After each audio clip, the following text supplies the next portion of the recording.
Hello friends, welcome to Lubu world. അപ്പോൾ ഇന്ന് വന്നിട്ടുള്ളത് നല്ല നാടൻ രീതിയിലൊരു മട്ടൻ കറിൻ്റെ റെസിപ്പി ആയിട്ട് കേട്ടോ.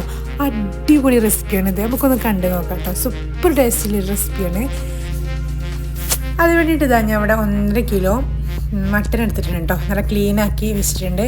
ഇനി അതിലേക്ക് വേണ്ട ഇൻഗ്രീഡിയൻസ് ഒന്ന് നോക്കാം. അപ്പോൾ ഞാൻ ഇവിടെ എടുത്തിട്ടുള്ളത് ഇതാ ഒരു 1.5 ടീസ്പൂൺ കടുക്, 1.5 ടീസ്പൂൺ ചെറിയ ജീരകം, 2 ടീസ്പൂൺ പെരിഞ്ജീരകം, 2 ടീസ്പൂൺ ഉലുവ, 2 ടീസ്പൂൺ കുരുമുളക് കേട്ടോ. പിന്നെ കുറച്ച് വെളുത്തുള്ളി, അതുപോലെ ചെറിയൊരു കഷ്ണം ഇഞ്ചി കേട്ടോ. അപ്പോൾ ഇതിൽ ഉലുവ ഒന്ന് മാറ്റി വെച്ചിട്ട് ബാക്കിയുള്ള എല്ലാം കൂടെ നമ്മൾ നന്നായിട്ട് അരച്ചെടുക്കുന്നുണ്ട്. പേസ്റ്റ് രൂപത്തിൽ നമുക്ക് അരച്ചെടുക്കണം കേട്ടോ. ഉലുവ നമുക്ക് അരച്ചെടുക്കേണ്ട, അത് അതിലേക്ക് ചേർത്ത് കൊടുത്താൽ മതി. പിന്നെ പൊടികൾ 3 ടീസ്പൂൺ മല്ലിപ്പൊടി, 1 ടീസ്പൂൺ മുളക് പൊടി, 2 ടീസ്പൂൺ പെരിഞ്ജീരകപ്പൊടി കേട്ടോ.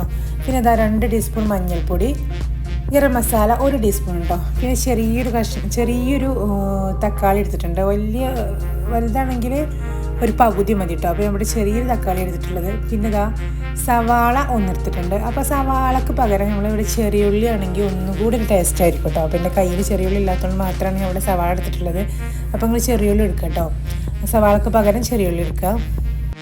നിങ്ങൾ സവാളക്ക് പകരം ചെറിയുള്ളിയാണ് എടുക്കണമെങ്കിൽ ഒരു പിടിയോളം എടുക്കുക കേട്ടോ. കുറച്ചധികം തന്നെ എടുത്തോളൂ. അപ്പോൾ അടിപൊളി ടേസ്റ്റ് ആയിരിക്കും കേട്ടോ. അപ്പോൾ നമുക്കൊന്ന് തയ്യാറാക്കി നോക്കാം. അപ്പോൾ ഇതെല്ലാം പേസ്റ്റ് രൂപത്തിൽ നിന്ന് അരച്ചെടുക്കാം. അപ്പോൾ അതൊരു കുക്കറിലേക്ക് ഒന്ന് ഇട്ടെടുത്തിട്ടുണ്ട് കേട്ടോ മട്ടന്. അപ്പോൾ ഈ രൂപത്തിൽ വേണം നമ്മുടെ അരവ് ആവാൻ കേട്ടോ. നന്നായിട്ട് അരച്ചെടുക്കണം. നമുക്കിതാ ഈ അരപ്പൊന്ന് അതിലേക്ക് ചേർത്ത് കൊടുക്കാം കേട്ടോ. നന്നായിട്ട് അരഞ്ഞിരിക്കണം. അപ്പം നല്ല ആ ഒരു ടേസ്റ്റ് നമുക്ക് കറക്റ്റ് കിട്ടുള്ളൂ കേട്ടോ. അപ്പോൾ തരിതരിയൊന്നും ഇല്ലാതെ നന്നായിട്ടൊന്ന് അരച്ചെടുക്കാം. നമുക്ക് ബാക്കിയുള്ള പൊടികളൊക്കെ ചേർത്ത് കൊടുക്കാം കേട്ടോ. അപ്പോൾ ഉലുവ ഈ ഒരു ടൈമിലാട്ടോ ചേർക്കേണ്ടത്.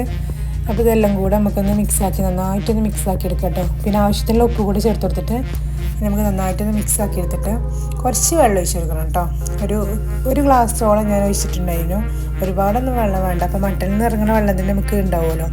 അപ്പോൾ 1 ഗ്ലാസ് വെള്ളം ഞാൻ ഒഴിച്ചിട്ടുണ്ട്. എന്നിട്ട് ഇതൊരു 6 വിസിൽ വരുന്നത് വരെ നമുക്കൊന്ന് വേവിച്ചെടുക്കണം. അപ്പോൾ വെള്ളം ഒരുപാടൊന്നും ഒഴിക്കണ്ട കേട്ടോ. നമ്മുടെ 1 ഗ്ലാസ്സോളം ഒഴിച്ചിട്ടുള്ളൂ. അപ്പോൾ ഇനി നമുക്കൊന്ന് വേവിച്ചെടുക്കാം.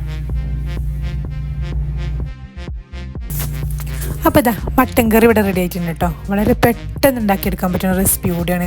അതുപോലെ ടേസ്റ്റ് സൂപ്പറായിട്ട്, അത് തനി നാടൻ രീതിയിലുള്ളൊരു റെസിപ്പി കൂടി കേട്ടോ. അപ്പോൾ ആ ഒരു ടേസ്റ്റ് എന്താ ഒരു കറിക്കുണ്ട് ഒരു രൂപത്തിൽ ഉണ്ടാക്കി നോക്കൊണ്ടു. അടിപൊളി ടേസ്റ്റ് കേട്ടോ. അപ്പോൾ ഇനി നമുക്കിത് കറി വേണ്ടാത്ത ഗ്രേവി ആയിങ്ങാണ്ട് നമുക്ക് ഉണ്ടാക്കിയെടുക്കുകയാണെങ്കിൽ ഇതൊന്ന് കുറച്ചെടുത്തിട്ട് നമുക്ക് ഒരു ചട്ടിയിലിട്ടിട്ട് ഇതിൻ്റെ ഒരു കറിയൊക്കെ ഒന്ന് വറ്റിച്ചെടുത്തിട്ട് വേറെ രീതിയിലൊന്ന് ചെയ്തെടുക്കാം കേട്ടോ. അപ്പോൾ ഈ റെസിപ്പിനെ 2 രീതിയിൽ നമുക്ക് ആക്കിയെടുക്കാം. അപ്പോൾ ഞാനിതൊന്ന് കുറച്ചെടുത്തിട്ട് ഇതിൻ്റെ കറിയൊക്കെ ഒന്ന് വറ്റിച്ചെടുത്തിട്ടുണ്ട് കേട്ടോ. ഈ രൂപത്തിലും കൂടി ആക്കിയെടുത്തിട്ടുണ്ട്. അപ്പോൾ ഈ രൂപത്തിലാക്കിയെടുക്കുമ്പോഴും അടിപൊളി ടേസ്റ്റ് കേട്ടോ. അപ്പോൾ എന്തായാലും പരീക്ഷിച്ച് നോക്കുകൊണ്ട് നാടൻ രീതിയിലൊരു മട്ടൻ കറിൻ്റെ റെസിപ്പിയാണ്. അതുപോലെ ഈസി ആയിട്ട് നമുക്ക് പെട്ടെന്ന് ഉണ്ടാക്കിയെടുക്കാൻ പറ്റുന്ന റെസിപ്പിയാണ് നമുക്ക് ആവശ്യം. അതിൻ്റെ കൂടെ തന്നെ നല്ല ടേസ്റ്റും വേണം. അപ്പോൾ ഇത് രണ്ടും ഉള്ളൊരു റെസിപ്പിയാണ്. അപ്പോൾ ഈ ഒരു വീഡിയോ ഇത്രേ ഉള്ളൂ കേട്ടോ. അപ്പോൾ വീഡിയോ ഇഷ്ടപ്പെട്ടാൽ ലൈക്ക് ചെയ്യുക, അതുപോലെ സബ്സ്ക്രൈബ് ചെയ്ത് സപ്പോർട്ട് ചെയ്യുക.